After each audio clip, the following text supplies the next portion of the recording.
Olá, boa tarde. Eu sou Dediane Souza. Estou coordenadora da Coordenadoria Especial da Diversidade Sexual da Secretaria de Direitos Humanos e Desenvolvimento Social. Hoje estamos aqui para celebrar o Dia Municipal, o Dia Nacional do Orgulho da Visibilidade de Mulheres Lésbicas e Bissexuais aqui na cidade de Fortaleza. Inicialmente, gostaria de agradecer o Instituto Iracema, a Secretaria de Cultura de Fortaleza, através do Teatro São José, esse prédio que se encontra aqui, né, na Praia de Iracema, esse prédio histórico, que a gente ocupa para celebrar o Dia da Visibilidade das Mulheres Lésbicas e Bissexuais, né? No próximo dia 29 de agosto, né, é celebrado no Brasil um marco histórico do movimento de mulheres lésbicas e bissexuais, né, marcada pelo Somos Lés, né, sobre o Senali. A programação também conta com várias atividades aqui na cidade de Fortaleza, né? Vamos ter programa de saúde, vamos ter atividade com a Rede Cuca, né? Vamos ter diversas atividades para celebrar o orgulho de ser lésbica, de ser bissexual, né? E o orgulho maior, que é de respeito, né? A cidade de Fortaleza é uma cidade vanguardista no que se trata dos direitos humanos da população LGBTQIA+, e nesse mês de agosto celebramos o orgulho de ser mulher lésbica, bissexual. É isso aí, gente. Olá, eu sou Paola Braga, diretora-presidente do Instituto Cultural Iracema. É com muito orgulho e muita satisfação que nós estamos aqui hoje para falar desse mês da visibilidade e do orgulho lésbico. O Instituto Cultural Iracema faz a gestão de equipamentos públicos e do território Praia de Iracema. Tanto nos equipamentos públicos como Casa do Barão, Vila das Artes, Centro Cultural Belchior, como no território Praia de Iracema, nós sempre fazemos ações que tragam orgulho e também igualdade de direitos ao público LGBTQIA+. A Praia de Iracema, esse local de convergência da cidade inteira, é também um local de pertencimento e do público LGBTQIA+, aonde são feitos vários eventos, feiras, com respeito e com dedicação que o Instituto Cultural Iracema promove ações e apoia as ações da diversidade sexual. O Instituto Cultural Iracema é um grande parceiro da Secretaria de Direitos Humanos, da coordenação LGBTQIA+. Viva o orgulho lésbico! Vamos celebrar o mês da visibilidade e do orgulho lésbico e bissexual. Boa tarde a todas, todos e todes. É com muita satisfação que a gente vem celebrar esse mês da visibilidade lésbica e apresentar o webinário Lésbicas e Mulheres Bissexuais, Visibilidade, Afetos e Direitos. Nós queremos com ele celebrar a diversidade de todas e todos nós e todas as formas de amar. Essa é uma ação realizada pela Prefeitura de Fortaleza, através da Secretaria de Direitos Humanos, por meio da Coordenadoria de Diversidade Sexual e em parceria com o Instituto Cultural Iracema, a quem desde já agradecemos a parceria. Importante ressaltar que a Prefeitura Municipal de Fortaleza, por meio da atual gestão, vem buscando implementar diversas ações no sentido de concretizar as propostas inerentes ao estabelecimento e à consolidação das políticas voltadas à promoção dos direitos humanos, entendendo a importância e a necessidade da transformação social e do respeito, do reconhecimento e da garantia da cidadania da população de Fortaleza. Negras e negros, idosos e idosas, crianças, adolescentes, lésbicas, gays, bissexuais, travestis e transexuais. Todas as pessoas merecem respeito e merecem também viver uma vida sem discriminação e sem preconceito. O nosso parceiro, o Instituto Cultural Iracema, é uma associação civil, pessoa jurídica de direito privado, sem fins lucrativos, de interesse coletivo, com autonomia administrativa, operacional e financeira. É qualificada como uma organização social, cujos procedimentos seguem um modelo de gestão pública não estatal, com razoabilidade e proporcionalidade, sempre no intuito de garantir uma gestão com excelência. Força, delicadeza e criatividade são valores sempre presentes na obra do artista e no coração do Instituto. A ação que estamos realizando hoje faz parte de uma série de atividades alusivas ao 29 de agosto, Dia Municipal da Visibilidade de Lésbicas e Mulheres Bissexuais, data pertencente ao calendário oficial do município de Fortaleza, instituído pela Lei Municipal número 9.572 de 2009. Além desse webinário, teremos uma série de ações, como a formação em direitos humanos para profissionais da Rede Cuca, teremos também um amistoso de futebol, teremos feirinha, teremos bate-papo com jovens dos Cucas, prevenção ginecológica, exibição de filmes, enfim, uma programação muito ampla para marcar a importância dessa data. No dia 29 de agosto de 1996, ocorreu o primeiro Senale, o Seminário Nacional de Lésbicas, no Rio de Janeiro. Ele foi realizado pelo Coletivo de Lésbicas do Rio de Janeiro, Colerge, e a partir dessa data, o Dia Nacional da Visibilidade Lésbica foi instaurado pelas ativistas presentes, e desde então, ativistas de lugares e ideais diferentes vêm se unindo para cada vez mais falar mais alto pela nossa visibilidade. O objetivo é registrar a luta das mulheres contra a violação de direitos em decorrência da sua orientação sexual. Infelizmente, o preconceito e a discriminação contra mulheres lésbicas e bissexuais ainda é uma realidade. E por isso, o combate à lesbofobia e à bifobia é tão importante e agrega outras tantas diversas pautas atinentes às identidades dessa população. Assim, para atender pessoas LGBT que foram vítimas de violência ou de violações de direitos e situações de discriminação no geral, a Prefeitura de Fortaleza disponibiliza o Centro de Referência LGBT Janaína Dutra, que possui um atendimento gratuito para acompanhamento jurídico, psicológico e de serviço social para lésbicas, gays, bissexuais, travestis e transexuais que sofram esse tipo de situação. Ou seja, se você sofreu alguma situação de lesão de direitos e alguma discriminação por ser lésbica, gay, bissexual, travesti ou transexual, procure o Centro de Referência LGBT Janaína Dutra, que fica na Rua Guilherme Rocha, 1469, e o telefone de lá, vocês podem entrar em contato, que é 3452-247. Agora, para fazer a exposição do tema que iremos abordar hoje nesse webinário, temos uma ilustre e querida convidada.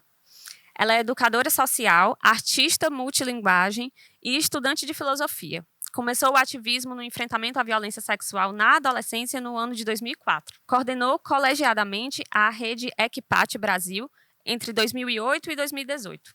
Foi representante da Juventude Latino-Americana do EIAC, Conselho Nacional de Jovens do Equipat Internacional, entre 2009 e 2013, coordenou o projeto Juventude e Ação entre 2006 a 2008 e a campanha ANA entre 2013 a 2019. Atua no movimento feminista através do Fórum Cearense de Mulheres, articulação de mulheres brasileiras desde 2007. Participou da fundação e integra até hoje o coletivo Artivista Tambores de Safo, fundado em 2010.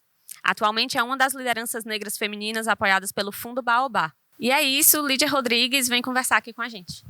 Boa tarde, eu agradeço a COL pela apresentação, agradeço a Coordenadoria da Diversidade Sexual pelo convite a estar aqui compartilhando um pouco das reflexões sobre esse tema, visibilidade, afeto e direitos, né? Antes de ir para a minha fala propriamente dita, eu queria, agradecer todas as ancestrais que me antecederam na luta, né?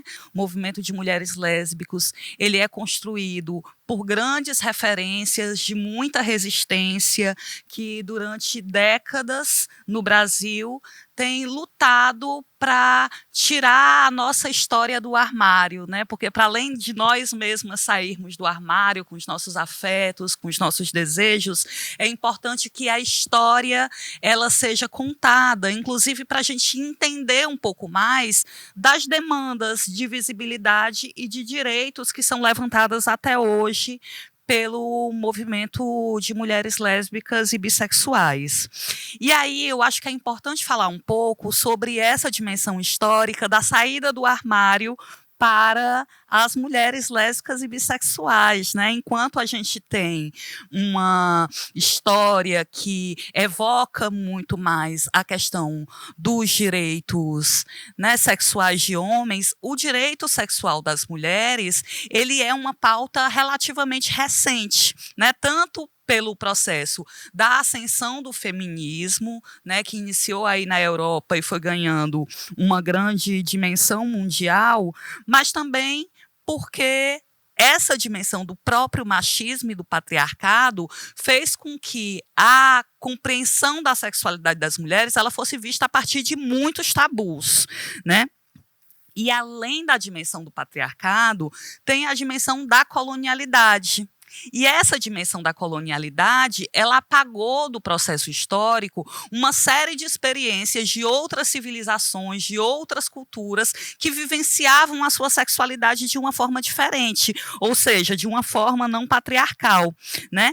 A história canônica, ela conta muito pouco sobre as origens do patriarcado e tem uma certa ideia de naturalização da vivência heteronormativa e patriarcal. Mas se a gente for olhar com cuidado, com atenção, a colonialidade, antes de se estender para as Américas, né, antes de se estender para a África e para a Ásia, ela tem uma história na opressão e no controle sobre os corpos.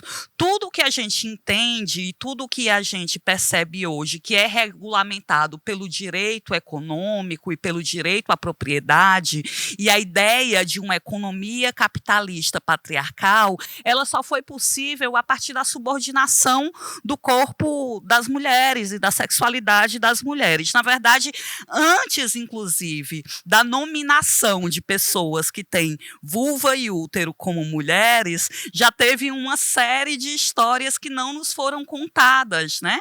Então, se criou e se inventou a mulher para construir uma ideia de apropriação desses corpos que eram capazes de reproduzir. E aí a criação da ideia desses corpos que tinham essa capacidade de reprodução como propriedade é o que possibilitou, por exemplo, uma economia que considerasse a herança para os patriarcas, né? Para essas pessoas que, então, não tinham vulva e não tinham útero. Então, essa ideia de domínio, ela vai fundando e legitimando uma exploração sobre corpos e vai, no longo de milênios, criando uma ideia de que pessoas que nascem com vulva e útero têm um papel social reprodutivo e, portanto, um papel social de cuidado, de afeto, uma forma que o corpo tem que se apresentar socialmente, uma ideia de docilidade. E aos corpos que não tem vulva e útero, vai sendo atribuído uma ideia de domínio, de força, né, de controle, de violência. Essa ideia, ela vai sendo tão profundamente ensinada e repassada, ao ponto de que hoje a gente vive na nossa sociedade com uma naturalização de que homens são pessoas que têm pênis, mulheres são pessoas que têm vulva e útero, e se espera comportamentos específicos de cada um. Dentro desses comportamentos específicos que se espera, tem a ideia de que a interação sexual, ela tem que ser binária. Ou seja, uma pessoa com pênis tem que se relacionar com uma pessoa com útero e vulva. E essas pessoas têm que ser denominadas de homens e mulheres. E essa relação sexual, ela tem como princípio a ideia da reprodução. Essa coisa toda que parece muito natural, ela, se a gente for olhar com um olhar mais cuidadoso, ela não é tão natural assim. Porque existe uma coisa que difere, né, e que é muito reproduzido, mas que difere as pessoas, a humanidade, né, dos demais entes da natureza, é nossa capacidade de pensar e nossa capacidade de se vincular afetivamente. Então, essa manipulação ideológica que foi se consolidando no curso do tempo, instrumentalizou o nosso corpo e o nosso afeto. E a gente chega no século XXI com uma carga de milênios de histórias mal contadas, porque uma das principais estratégias do poder é tirar a narrativa histórica que deslegitime aquele argumento que quem tem o poder e quer manter, né, está contando, que mude essa história. Um exemplo disso é que se a gente vai visitar cronistas, né, da época da colonização das Américas, por exemplo, e eram, sobretudo, quem escrevia naquela época eram padres católicos, né? Porque o processo de colonização ele foi muito vinculado com o processo da religião, e esse processo também estava completamente articulado com uma ideia de propriedade, controle e economia.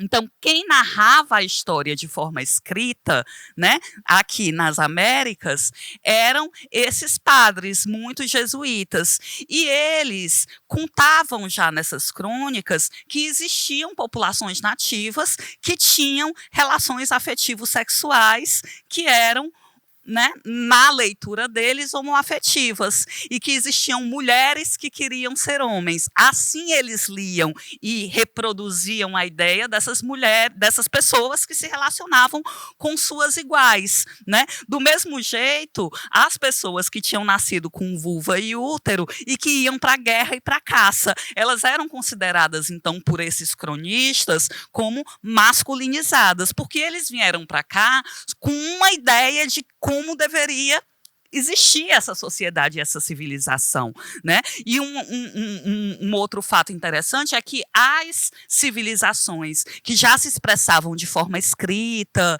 né, que já se expressavam e narravam suas histórias para além da oralidade, elas foram exterminadas no processo de colonização das Américas e de outros continentes, né? E isso reafirma a postura de narrar a história a partir de um viés único, a fim de estabelecer e consolidar esse poder. Então, hoje, quando nós, lésbicas e bissexuais organizadas, reivindicamos a visibilidade, a gente também reivindica, né, um processo decolonial que dê conta de reparar as mentiras que foram contadas na história.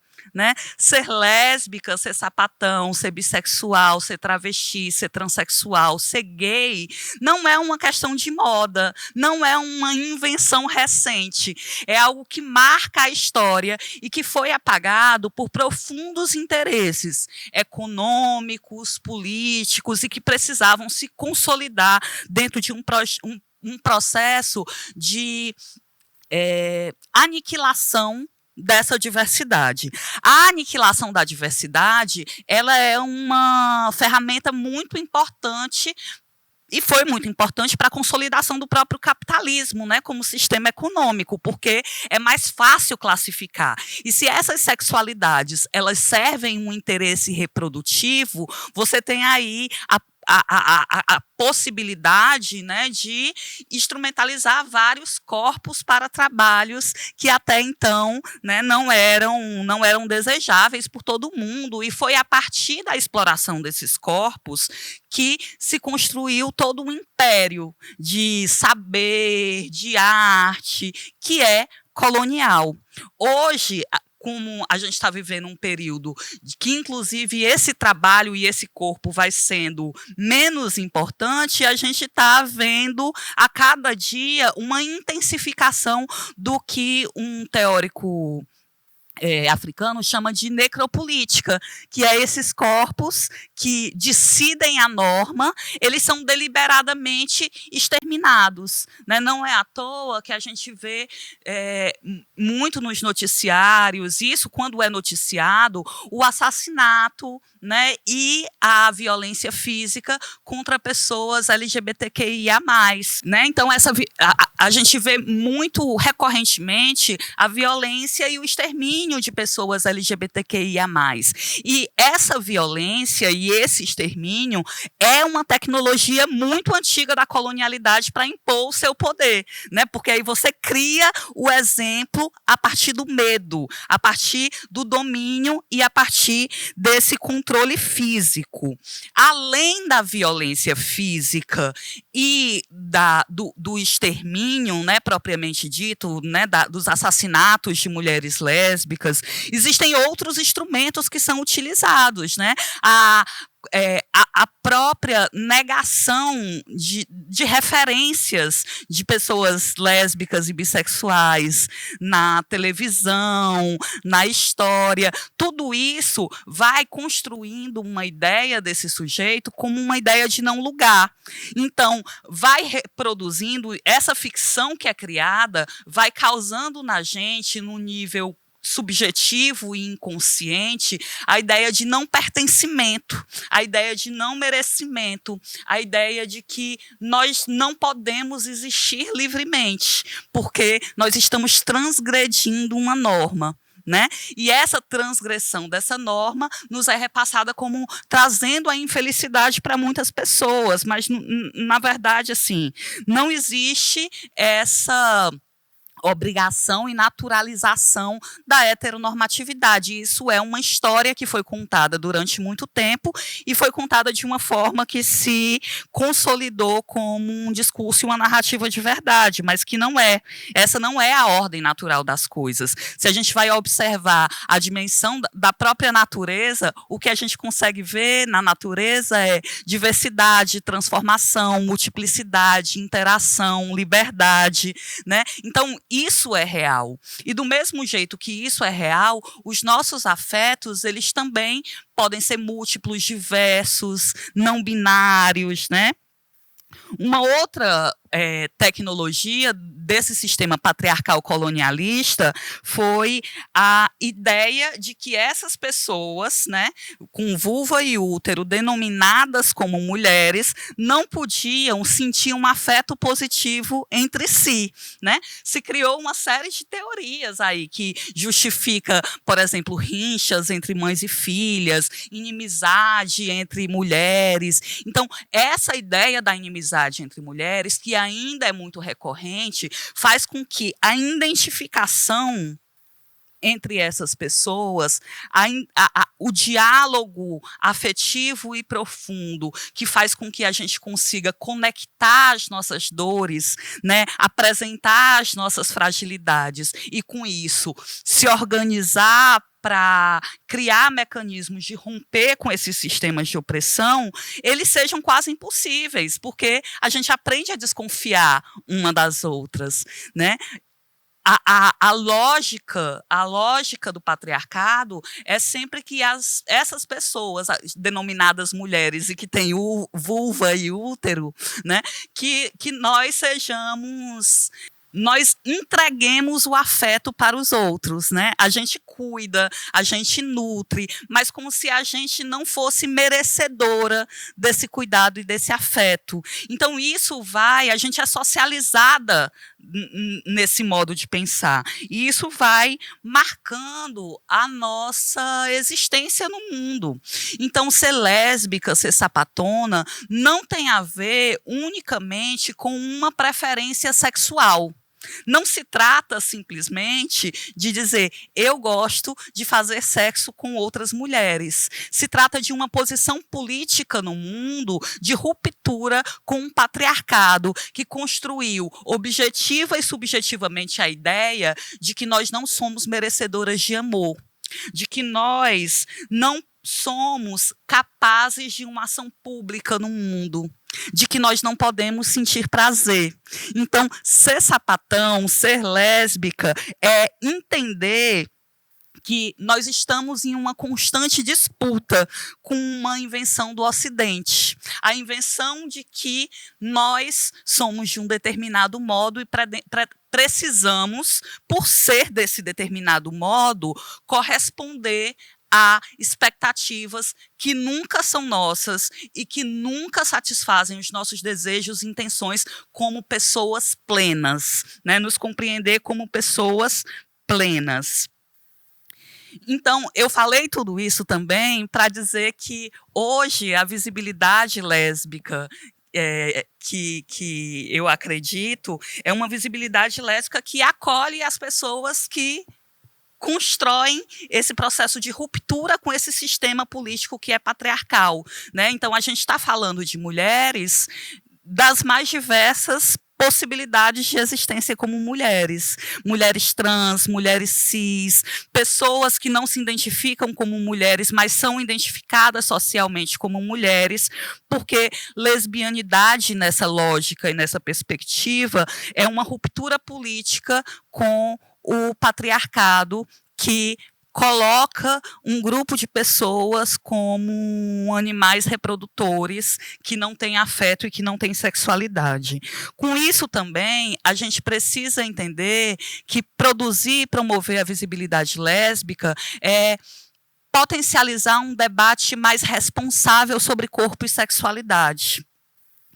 O nosso corpo e a nossa sexualidade, ele não é unicamente para a reprodução e ele não é unicamente para o trabalho. E nossa sexualidade, ela não é assim, então, genitalizada. O exercício da sexualidade nem sempre tem a ver com o erotismo pornográfico que essa cultura criou, né? Porque reprime, de um lado, um comportamento sexual e, de outra forma, cria formas e modelos perversos de expressão da sexualidade, né, que estão aí extremamente expostos, né, da ideia de vinculação entre a violência e o prazer, a subjugação dos corpos feminilizados como uma forma de construção da ideia do erótico. O erótico que a gente reivindica é um erótico onde os nossos corpos eles sejam livres e plenos para a expressão dos nossos desejos.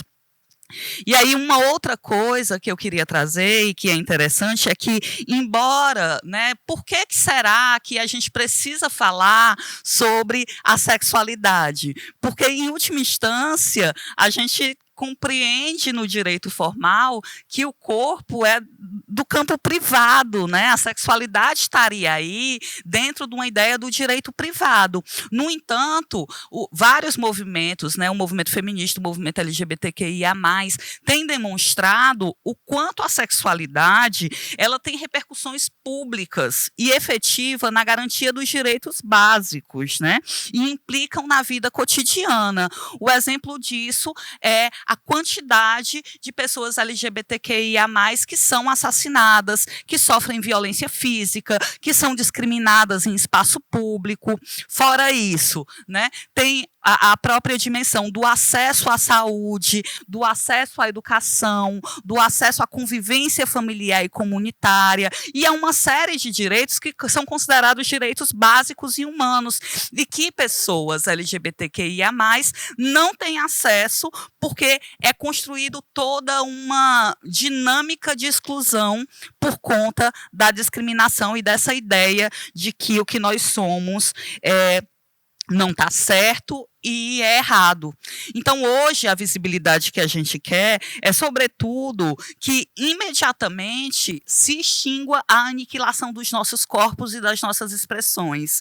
E que a nossa perspectiva de vida, ela consiga ser vocalizada, inclusive com as diversidades que existem entre nós. Porque a categoria de identidade lésbica, mulher, negra, dá uma certa ideia de homogeneidade, mas nós não somos uma coisa só. Nós, lésbicas, sapatonas, fanchas, caminhoneiras, somos diversas, inclusive em relação aos nomes que nós queremos ser chamadas. E isso precisa ser respeitado, né? A identidade que nós reivindicamos como visibilidade, ela é uma identidade política para a afirmação da nossa dignidade e da necessidade da garantia dos nossos direitos. E aí eu vou passando para o segundo ponto do nosso debate, que é a dimensão do afeto. Né? A gente aprende nessa ideia colonial a dividir a vida, a política, o afeto como se fossem em caixinhas diferentes. Só que quando a gente está falando de direitos a partir de uma dimensão tão profunda como é a sexualidade, que mexe com nosso, que tem a ver com nossa psique, que tem a ver com nossos afetos, que tem a ver com o amor, mas também tem a ver com o corpo, tem a ver com muitas dimensões da vida, a gente não tem como não falar da nossa construção afetiva e também da profundidade das marcas que a colonialidade produziu na nossa forma de amar e de expressar o amor. Né? Existe uma ideia muito recorrente nessa lógica patriarcal, colonial e heteronormativa que, inclusive, a violência pode ser uma prova de amor. Um exemplo disso somos centenas e milhares que apanharam na adolescência porque a família não aceitava a nossa orientação sexual. E essa violência familiar, ela muitas vezes era interpretada pelos autores e autoras dessa violência como uma prova de amor. Quantas mães, quantos pais, quantas tias e avós bateram e disseram assim, é porque eu não quero que ela sofra. Então, compreender e colocar o afeto na roda é entender também a profundidade que essa ideia da violência colonial, ela permeou nossas relações afetivas e não aceitar de modo algum que violência e amor sejam colocados no mesmo balaio. Porque o amor ele tem a ver com a aceitação do outro, ele tem a ver com a compreensão dessa outra pessoa. E embora eu não queira viver aquilo ali, eu sei que o outro ou a outra é outra pessoa e ela pode ser quem ela pertence, né? E isso significa, né, romper com essa ideia patriarcal e colonialista da violência, abre para a gente uma janela de muitas possibilidades, né, de muitas possibilidades e expressões de afetividades realmente livres. A gente aprendeu sobre amor a partir de uma lógica da propriedade, porque foi isso que aquele sistema patriarcal, que queria que nós fôssemos simplesmente reprodutores, ele precisava que nós pensássemos, né? E nossos afetos, nossos sentimentos, eles também são produzidos a partir da cultura. Então, romper a ideia de que nós somos propriedade, né, dos homens, de que nós somos propriedades da família e dizer que nós somos propriedades de nós mesmas, também coloca para a gente um desafio nos nossos relacionamentos íntimos, que é romper nos nossos relacionamentos íntimos essa ideia, né, e oferecer umas para as outras carinho e aceitação, sinceridade, né? Uma das construções da heteronormatividade com relação às mulheres é a ideia de que nós não podemos ser sinceras, que nós precisamos mentir sobre os nossos sentimentos para ser aceitas, para ser reconhecidas, para ser amadas, né? Quantas e quantas mulheres, e isso é muito comum nas mulheres heterossexuais, relatarem que fingiram o orgasmo, porque a gente tem a ideia de que só vai ser amada se a gente corresponder àquela intenção da outra pessoa. Então, quando nós dizemos que nós vamos reconhecer o nosso afeto livre, a gente também deve umas às outras essa sinceridade profunda, que às vezes é dolorosa, porque é romper com algo que foi ensinado desde muito pequena, né? A gente não consegue nem lembrar em que momento foi que você foi obrigada a dar um beijo naquele tio ou vizinho que você odiava e fingir que gostava, né? Então, a profundidade dessa ruptura significa também romper com os nossos traumas. Compreender que os nossos traumas, eles não são lugares de vivência real e que a valorização da nossa totalidade, da nossa diversidade, da nossa capacidade de mudança e de transição, ela é possível. E isso não quer dizer que nós estamos prontas, né? Não quer dizer que, ai meu Deus do céu, todas as lésbicas estão prontas para viver isso, né? Claro que não, nós somos socializadas nesse modelo heteronormativo e patriarcalista. Então, o desafio que está colocado é a gente também olhar para nós, ao mesmo tempo que a gente olha para o mundo, né? Entender que o afeto ele pode ser uma construção livre da manipulação. E aí, para compreender isso, precisa sim de processos de autoconhecimento, mas também de troca umas com as outras, e de troca sincera umas com as outras. E transformar a ideia binária e maniqueísta das nossas relações, né? Aprendendo a lidar com os nossos conflitos de interesse. Porque não significa que o fato da gente amar uma pessoa ou amar um grupo de pessoas, né, que é o que acontece nas nossas relações com nossas amigas sapatonas e tal, que essas relações de afeto e de amor, elas vão estar livres de conflito. Porque o conflito ele é inerente à condição de gente. Nós temos interesses diferentes. Então, o desafio que está colocado é como a gente vai encarar esses conflitos, compreendendo nossas diversidades e tentando construir pontes e mediações que não sejam mediadas pela manipulação, pela propriedade e pela violência. Isso é importante porque aí eu vou passar para o terceiro tópico, que é a questão da luta por direitos e dos direitos. A identidade política, como lésbica, como sapatona, ela é uma ferramenta de diálogo para mediação com o Estado em busca de direitos, né? Para que isso aconteça, a gente precisa ter níveis de unidade entre nossas iguais para conseguir disputar com esse poder que é o real, né? Esse poder que ele é colonial, né? A gente vai olhar, por exemplo, para o Congresso Nacional ou para o Judiciário ou para as grandes estruturas de poder dentro do Estado. Essas estruturas, elas são patriarcalistas, elas são colonialistas e elas violam os nossos direitos. E elas são grandes, elas são seculares. Então, a possibilidade que a gente tem de disputar efetivamente direito nessas instituições é construindo convergências entre nós. E para construir a convergência entre nós, nós precisamos reconhecer nossas diversidades, acolher as nossas diferenças e ter a capacidade de acumular afetivamente para construir o que é tão, né, disseminado, que é essa ideia de unidade, que é a gente ter um caminho comum a qual a gente possa percorrer, né? E aí dizer que política, ela não precisa ser aquela coisa sisuda, não precisa ser aquela coisa violenta, agressiva, né? Política pode ser com amor.